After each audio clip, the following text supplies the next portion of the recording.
Alright, so this is a test of a circuit, a breadboard circuit, a parallel circuit as well, being used to send Morse code messages. Something I've created 3 times now, I guess, in this class. You have two 1.5 batteries forming a 3-volt battery cell, I guess, and a 3-volt LED light emitting diode bulb, which is 3 volts, and this produces 3 volts. Any less power, it would not be able to function at all. This is a buzzer, also known as a sounder in more scientific terms. And finally, the switch that completes it by touching 2 pieces of metal together, that sends the current through and does this.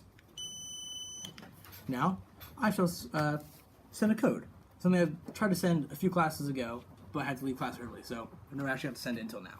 Here we go.